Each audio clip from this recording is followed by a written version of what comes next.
c'est très impressionnant pour moi, ce que je disais tout à l'heure, de parler devant un parterre de photographes et de gens vraiment de l'image. Je suis habituellement invité à intervenir face à des publics moins spécialisés. Donc voilà, je suis rapidement d'où je viens. Je pense que j'ai toujours voulu être photographe. J'ai pas voulu être photographe en soi, j'ai toujours voulu être photographe dans un journal. J'ai un souvenir assez précis quand j'avais 12 ans, j'ai ouvert un Libération et j'ai mis le doigt sur la page du journal qui montrait une photo et j'ai dit c'est ça que je veux faire. Et à partir de ce moment-là, j'ai tout fait avec cette idée, cette petite musique dans la tête de faire des images et de travailler notamment sur la politique et l'actualité. J'ai donc fait des études de cinéma et j'ai fait l'école nationale de photographie à Arles et quand j'en suis sorti, j'ai été assistant à l'agence Vue pendant 3 ans. J'ai notamment été assistant d'un photographe comme Jean-François Campos, à qui je voudrais rendre hommage parce que c'est quelqu'un dont j'admirais le travail, qui était photographe à Libération, qui avait fait toute la campagne de Chirac en 95. Et donc j'ai été son assistant pendant 2 ans et demi et il m'a beaucoup appris. Donc, à partir de ce moment-là, je me suis constitué un stock d'images et je suis parti à New York. Donc je suis parti à New York et j'ai fait des images dans la rue, street photographie. Alors évidemment ça c'est des images qu'on fait sous influence quand on démarre, même si j'avais des études de photographie dans les pattes, ma photographie et mon regard n'étaient pas très affirmés. On peut accélérer le diaporama si c'est possible. Voilà. Et donc c'est des images qu'on fait, j'ai dans la tête, dans le regard, évidemment tous les grands photographes de reportage, tous les grands photographes de street photographie américains, et je m'essaye et je cherche à construire mon regard à ce moment-là. Il y a aussi quelque chose qui m'intéresse, c'est déjà à ce moment-là, c'est de travailler sur de la photographie appliquée, c'est-à-dire de la photographie qui va aller quelque part, qui va aller dans des pages et dans une mise en page. Donc je travaille déjà avec cette idée esthétique de me construire un dispositif, un mode de fonctionnement où je vais cadrer des images qui vont pouvoir s'intégrer dans une mise en page. Donc déjà ça c'est une formation première et je fais ça à New York pendant quelques temps. Donc j'arrive à Libération un jour, j'arrive à avoir un rendez-vous, difficilement, mais j'y arrive. Et puis je montre ces photos au service photo. Et ça a collé, j'ai eu la chance que ça colle tout de suite. Et le lendemain de ma venue pour montrer mon book à Libé, il m'envoie un reportage. Donc ça a démarré très rapidement. Donc je commence à faire mes premières photos de commande, voilà, comme ceci, pour Libé, en noir et blanc. Alors moi je ne suis pas quelqu'un qui a été très attiré par le noir et blanc. J'admire des photographes et des travaux en noir et blanc, mais c'est pas ma vision première, c'est pas mon goût premier, mon élan premier. Donc il a fallu que je m'adapte à l'époque parce que c'était un peu une découverte pour moi aussi, le noir et blanc, donc c'est très différent. Donc je commence à photographier des politiques, à m'intégrer vraiment dans l'actualité, toujours en essayant de commencer à travailler sur ce milieu-là, en intégrant les politiques dans un espace qui est peut-être un peu plus grand, dans un espace qui les dépasse. Et d'essayer déjà de trouver les petites failles de mise en scène, le moment où il y a de la fatigue, il y a un petit peu de la réflexion, quelque chose qui échappe à la mise en scène.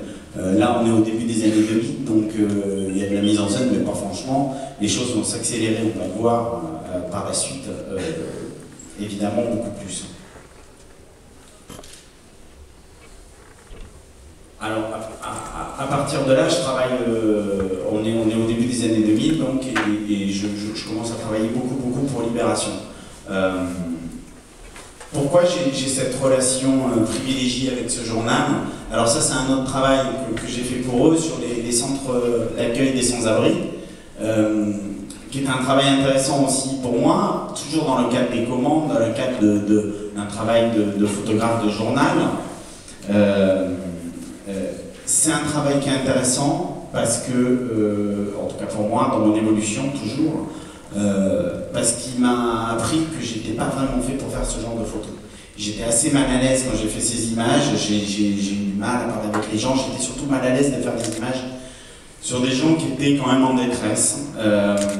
Donc je me suis rendu compte que même si ce type de photographie me plaisait, même si ces reportages m'ont influencé, c'était pas vraiment fait pour moi.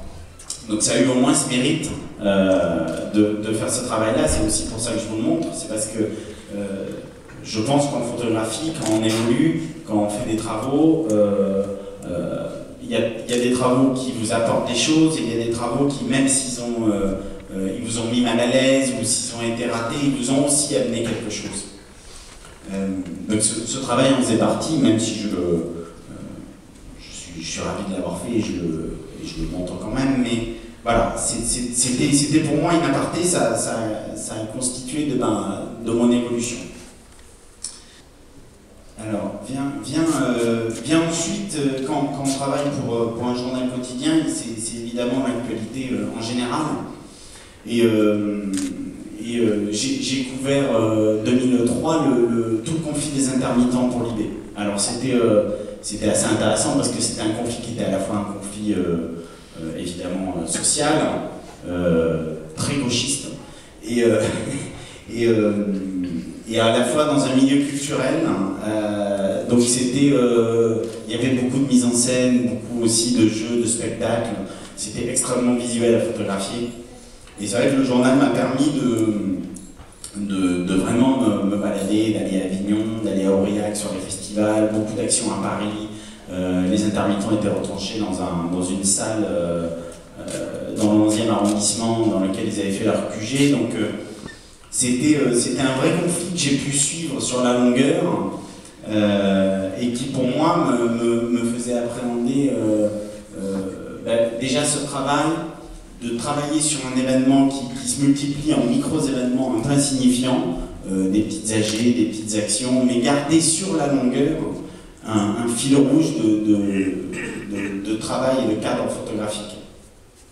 Donc ça aussi, ça a participé de mon évolution et ma formation, c'est de garder avec un travail au quotidien, c'est-à-dire sur des sujets très différents, sur des reportages très différents, garder un fil rouge dans l'esthétique et dans le cadre.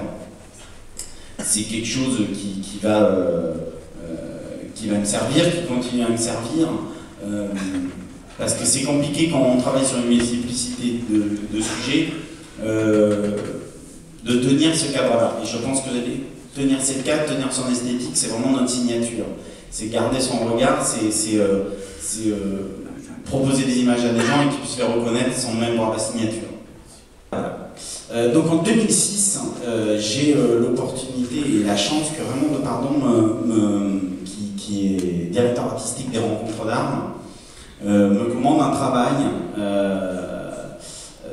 Il m'appelle un jour et il me dit écoute, voilà, je dois passer une commande à un photographe pour les Rencontres d'Armes et je voudrais que tu aies passé 6 mois avec les hommes politiques en Provence-Alpes-Côte d'Azur. Bon, c'est le genre de proposition qui ne se refuse pas. Donc je suis parti, donc j'ai travaillé voilà, ces 6-8 mois en passant du temps avec les hommes politiques un peu importants ou moins importants de Provence-Alpes-Côte d'Azur. Donc on a vu Jean-Noël Guérini, là Hervé Scaviti, le maire de Arles, j'ai fait aussi Michel Vauzel, Jean-Claude Gaudin. Donc c'était assez intéressant parce que là pour le coup j'avais pas de publication, c'était des images qui étaient destinées à être exposées et j'étais dans une commande totalement libre, c'est-à-dire que j'avais vraiment aucun... voilà, on m'avait dit vas-y fais ce que tu veux, en tout cas fais comme d'habitude. Donc c'était assez intéressant parce que j'avais du temps, j'avais une liberté de mouvement esthétique. J'étais très proche du travail des politiques, c'est-à-dire que par exemple avec Vauzel, voilà, j'ai passé une semaine avec lui, je suis tout le temps avec lui dans la voiture, dans le bureau. Donc il y a une multiplicité de mouvements qui retrace quand même l'intimité du travail des politiques. C'était ce qui m'intéressait là-dedans, c'était de montrer le travail du politique. On peut peut-être stopper là. C'était le travail, je l'ai appelé l'agenda. Alors démarre la campagne présidentielle de Ségolène Royal en 2007.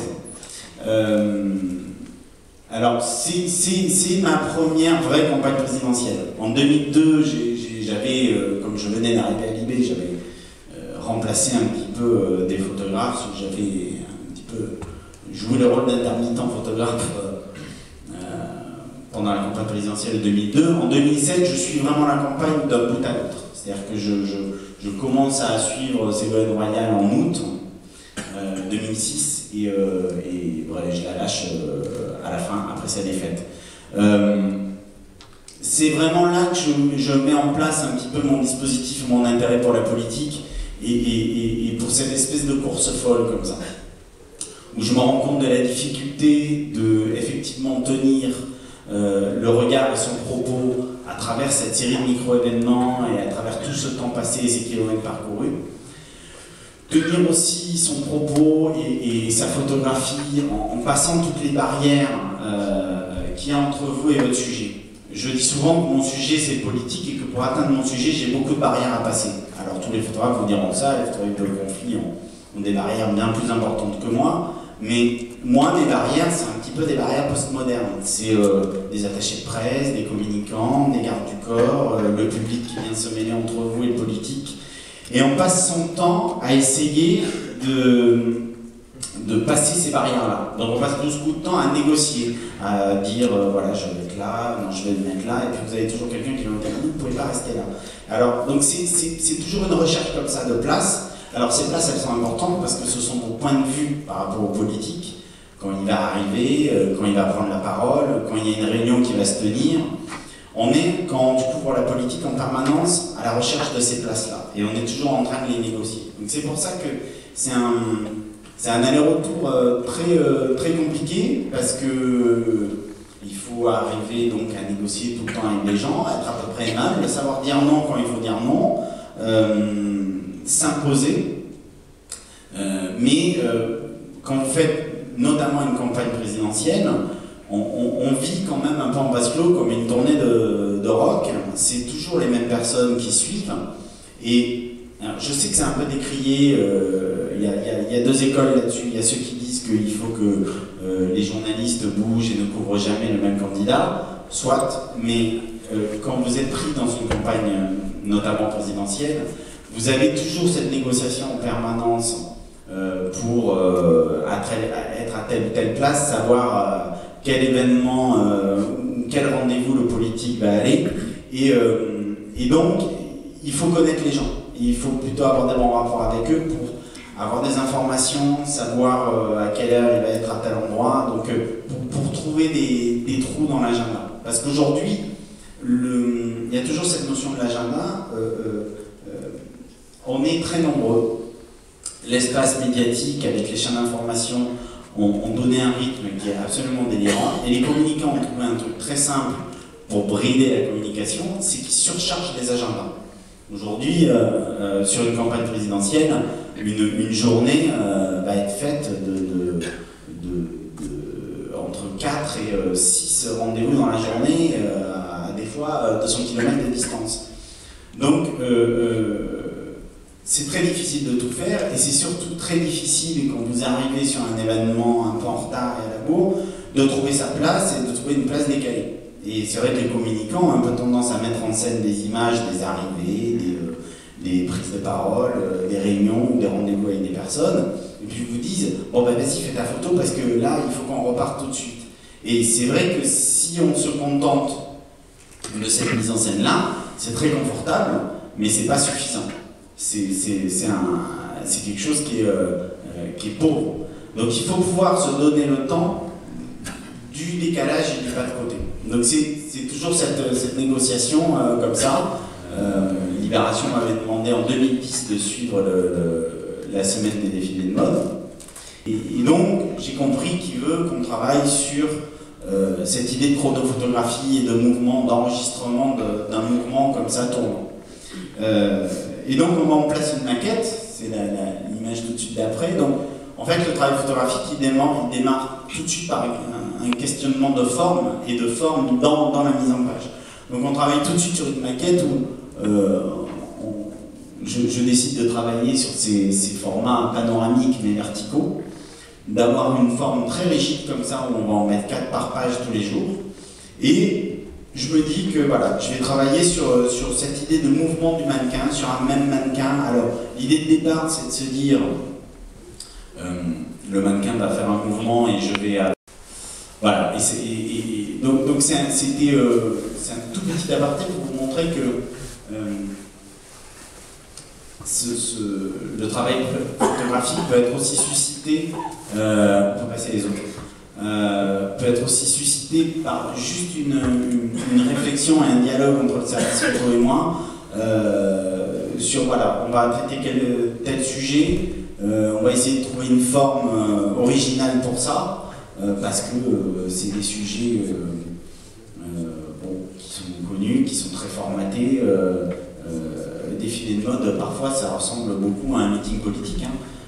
Comme les meetings politiques ressemblent beaucoup à des émissions de télé, on peut voilà, juste stopper là 2 secondes. Donc c'était intéressant pour moi aussi de travailler sur ces domaines-là parce que je me rends compte en fait que c'est ça qui m'intéresse, c'est de travailler sur ces moments très formatés, qui sont des événements qui en général repoussent totalement les photographes parce que il y a une mise en scène, il y a une lumière, l'image elle est déjà faite. Très souvent sur un meeting politique, vous pouvez vous contenter de l'image et de la mise en scène. Mais je trouve ça intéressant d'essayer de se placer par rapport à cette mise en scène sur un autre endroit pour en faire une image par rapport à quelque chose qui est connu. C'est ça qui est intéressant, je trouve, aujourd'hui, en tout cas pour moi.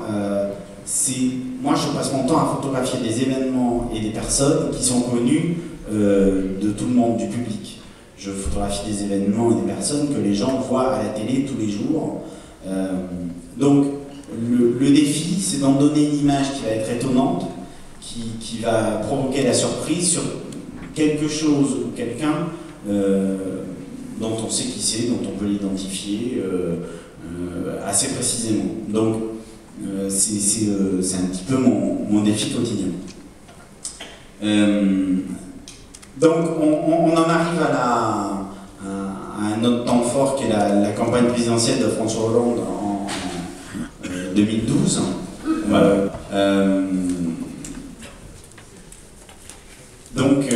Donc ça, c'est des images de la campagne de François Hollande, donc 2012, que je commence à suivre assez rapidement en juin 2011 à peu près. Alors il va y avoir toute la campagne des primaires, une fois qu'il a gagné les primaires, toute la campagne présidentielle. Donc, encore une fois, c'est un travail vraiment long cours. Il y a un moment où on ne respire plus. Peut-être que certains d'entre vous ont couvert des campagnes ici, donc voilà, ils savent ce que c'est en termes d'investissement, de temps passé.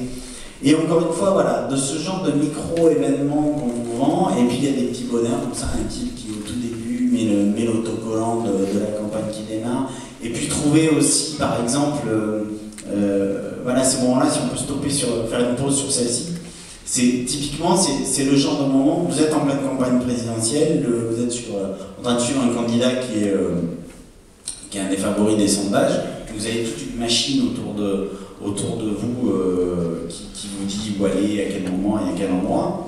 Et puis en essayant de chercher, en faisant un petit peu son travail de journaliste, justement, même si je ne suis pas complètement, mais bon, de temps en temps, on travaille, on cherche, et j'arrive à savoir un jour que Hollande va à la fête de la truffe dans le Gers.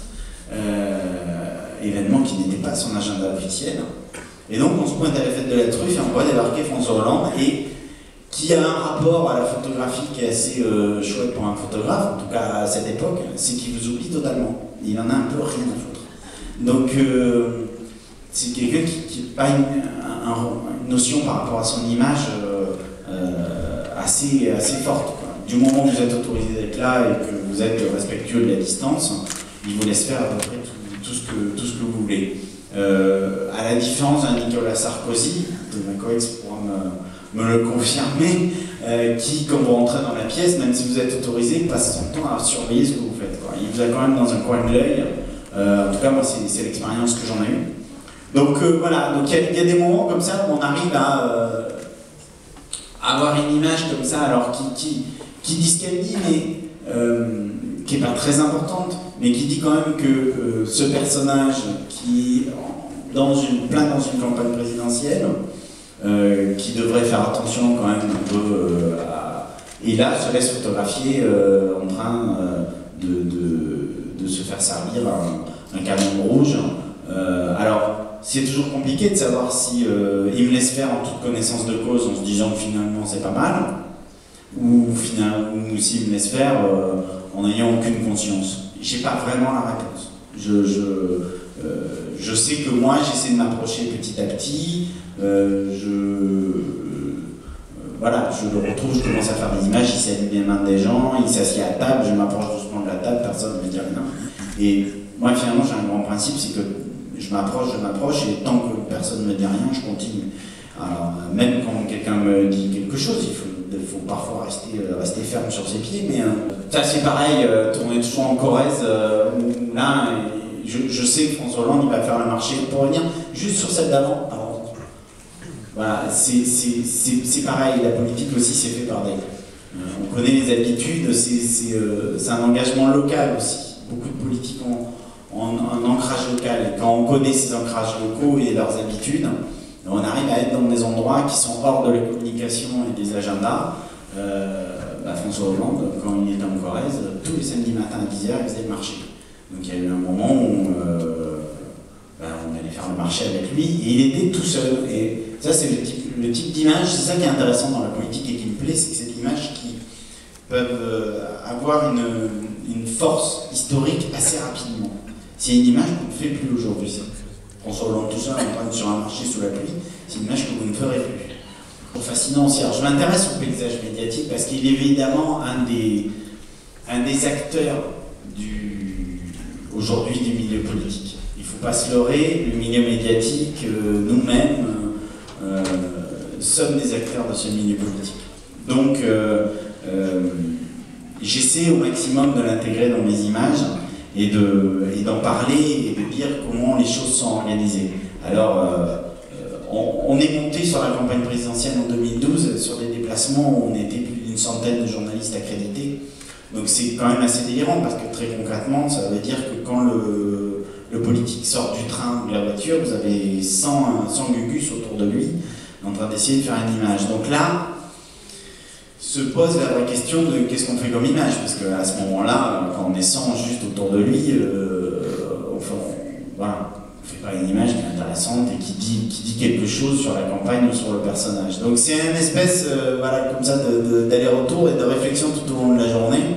Voilà, on va stopper sur cette image, je vais parler un petit peu après. Justement, quand il y a ce type de moment d'actualité où vous avez 3 chaînes info qui font des directs sur une sortie de voiture, toute la radio qui met un son, vous rajoutez les 5 équipes de Canal+, pour chaque émission, plus des documentaires. Donc voilà, on arrive à plus de 100 journalistes accrédités sur un déplacement. Donc c'est toujours cette recherche d'espace et de moments un peu faibles où vous allez pouvoir vous intégrer et faire une image. Là, typiquement, c'est une image que j'ai faite sur un déplacement où une fois le cirque un petit peu médiatique du départ passé, on cherche dans le train où est le candidat, on arrive à trouver la voiture, et puis on débarque dans la voiture. Alors tout de suite, vous avez évidemment les gens de la sécurité, la conseillère presse qui vous demande ce que vous foutez là, et donc vous demandez à faire une image, parce qu'on ne débarque pas en disant comme ça, hop, je vais faire une image. C'est toujours cette idée de négociation permanente. Donc je négocie de faire une image de François Hollande dans le train. Alors pourquoi je fais cette image? Parce que ce qui m'intéresse aussi, c'est de montrer le politique au travail.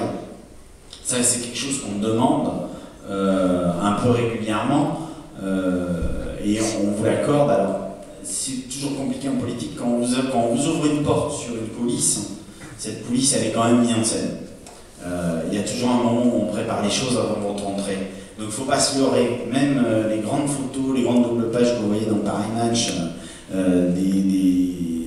dans la coulisse du meeting, juste avant la prise de parole, tout ça, il y a quand même des gens qui au préalable, avant de faire rentrer le photographe, ont un peu préparé les choses, même si c'est pas extrêmement mis en scène, mais c'est quand même préparé. Donc c'est compliqué le positionnement du photographe pour faire ce genre d'image, parce qu'à la fois on a envie de les avoir, parce que c'est des images que tout le monde n'a pas, et en même temps, il faut savoir qu'on est quand même un petit peu pris en otage dans une communication.